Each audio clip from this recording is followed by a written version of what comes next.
Hello. Yep, I'm the reason there's a trigger warning. I'm going to tell you some jokes. If you laugh, then you're right, which is great. If you don't laugh, you're wrong, and I don't give a so. First and foremost, my name is Archie, which until last year was a normal name, I'll be honest. That little royal has ruined everything. I hate that so much, I really do. Until that guy was born, I was literally the most famous and powerful mixed race Archie in the world. But he's gone now, and good. I'm glad. It annoyed me, man. It really did. Everything annoys me now. Has anyone been in a bad mood so long that's just your personality now? Yeah, in Royal Tunbridge Wells. Oh, yeah, okay.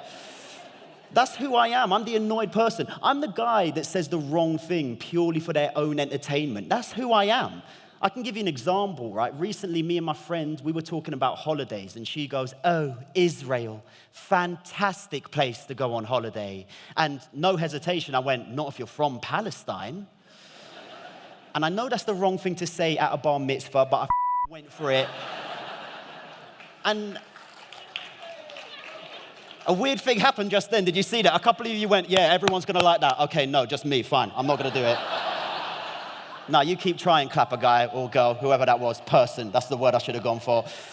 I think that's indicative of society, man. We get a lot of wrong. We don't really care. Like, did you lot know we've been saying IKEA wrong the whole time?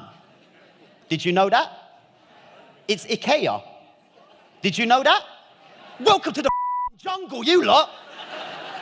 Yeah, it's IKEA. And the thing is, the Swedes, they told us repeatedly. Every advert, look it up, every single one, IKEA, IKEA, IKEA. And the whole UK, as a nation, we all just went, no, iPhone, iPad, IKEA, that's how. We are terrible as people, man. I mean, we're the most arrogant people in the world. I've realized this recently. Do you know how I found this out? We called ourselves the first world. No one asked. We just announced it to everyone one day. We just went, all right, guys, listen up. We're the first world. And then a bunch of other countries rocked up. They're like, yo, that's cool, man. So are we the second world? And we were all like, you're the third world. What the is our problem, man? We're mad. There's a lot of that we up that we need to change, man. Like we up voting, for example, innit? That is something we need to change immediately. I mean, 65 and out. No opinion over 65.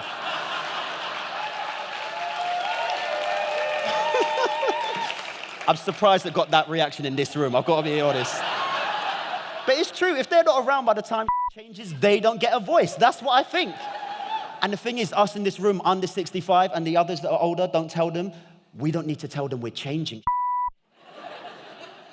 Just make it digital.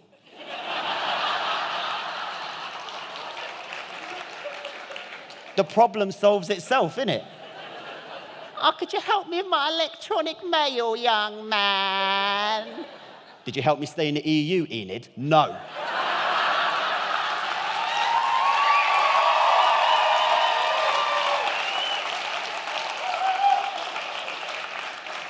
Yeah, hurry up and die, Enid. No, you don't know Enid. She's a all right? You don't know her.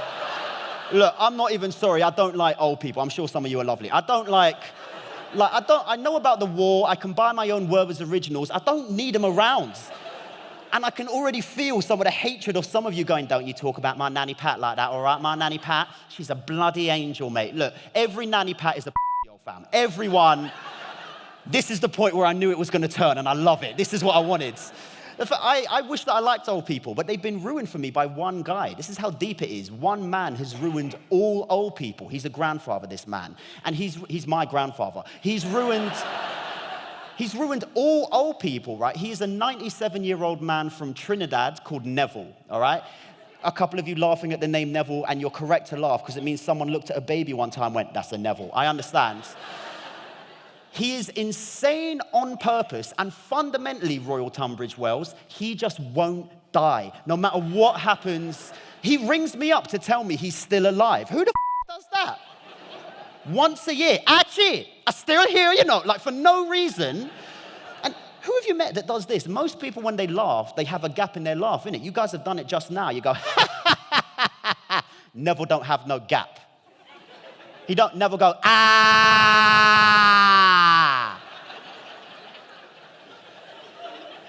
And he looks at you the whole time, ah.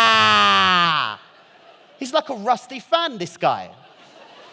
And he's one of those old people that no matter what you've done, they've always done it better. Do you know someone like that? No matter what it is, a couple of you are in this room, I can see it. Like, no matter what it is, I'll give you my example, right? Neville, I'm a kid, Neville comes up to me, he goes, Archie, how old you is? And I go, I'm 9. And Neville will be like, ah. When I was your age, I was 10. There's no arguing against that insanity, man. You just can't. And look, I know not like an old people. I know that's the wrong opinion to have, particularly in this room. I know it's the wrong opinion to have. I don't know what the right opinion is on anything anymore. Like, I don't know if my opinion is what I actually think or just what I say so people don't call me a on Facebook. I've got no idea. Like, I would love to think that I'm liberal and left-leaning. I generally think I am. I would love to say I'm feminist, for example, but I don't know if I'm actually a feminist or I just say that to I've got no idea.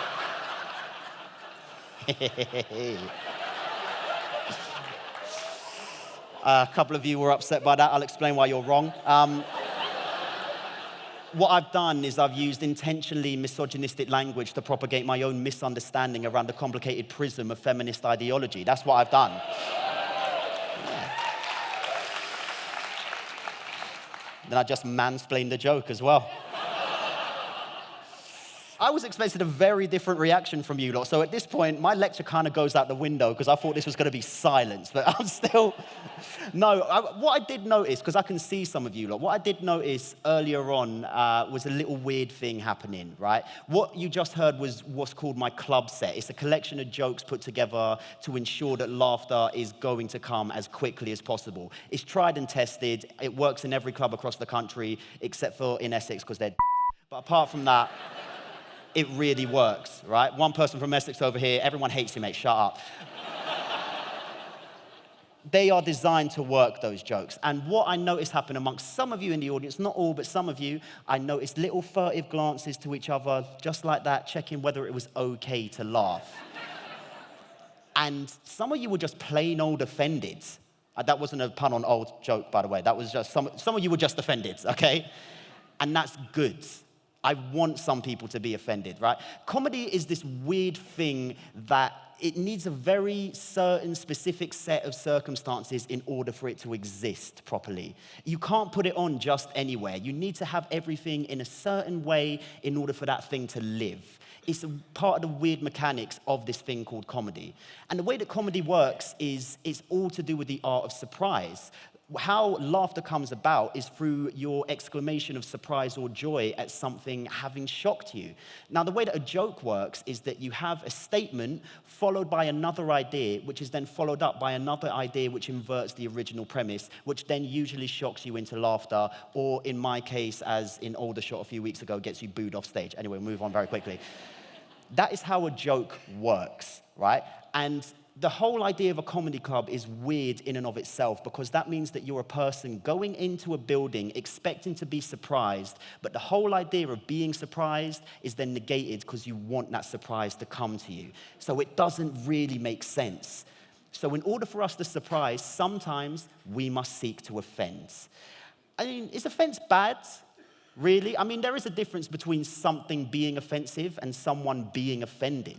I do seek to offend, but I don't try to hurt, and I think there's a distinction here. I try to offend people's sensibilities. I try to offend the status quo. I try to offend ideas and speak truth to power through jokes. If what I've said has hurt you, if my words, my tiny piddling little words, if they've upset you in some way, that isn't my intention, but it's kind of your problem.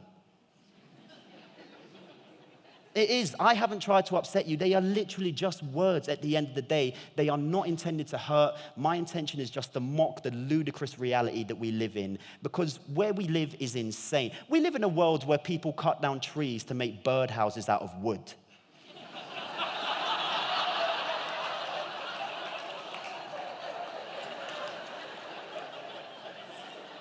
Reality literally makes no sense.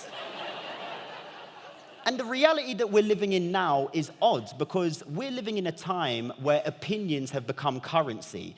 And the more that you vocalize your opinion, the greater you're rewarded. I'm not saying that's good or bad. I'm just saying that's the culture which we happen to reside in. And when that comes to something like jokes, it becomes a very interesting thing, right? Because we're living in a time where nuance has been eradicated. The way that you come towards an opinion is much more binary now. You either love something or hate something. There's no nuance in between. It means that words have become absolute. And if words are absolute, it means they have power. And if they have power, they have meaning. And if they have meaning, it means that some people believe that your words have become your truth. And if your words are true all of the time, it means that your truth can then dismantle the truth of someone else and upset them. And that is not true for something like jokes, because jokes, and this isn't true 100% of the time, but jokes, they're not real. They're little quirks of language designed to make people laugh, get out of their heads, and enjoy life while we still have a chance before the world burns. That is what jokes are here for, just to try and get you out of where you are. I mean, please, by all means, be offended, but being offended, it's not the worst thing in the world. There's worse things in the world, isn't it? Like murder, coronavirus, Katie Hopkins. There's way worse stuff than being offended. And honestly, by all means, please do be offended. But please enjoy it, because offense is a liberty, and it's something that we should cherish, because it means that we're able to get out of our own heads and poke fun at the madness of existence. So please seek offense. You'll love it.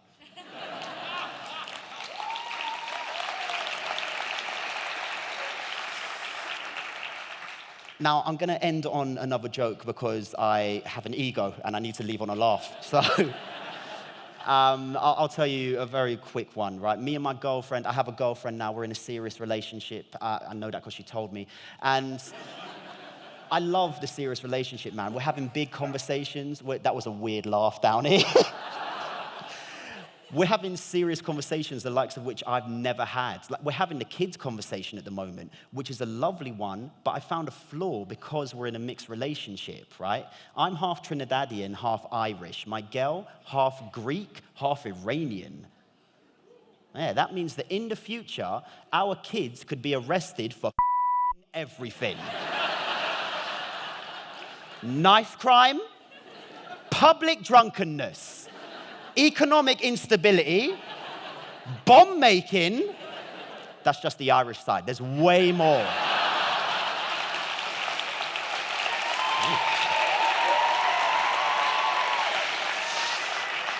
Ooh. Yeah, you took that better than Dublin. Well done. This has been a lot of fun. I've been Archie Maddocks. Please be offended. I'll see you later.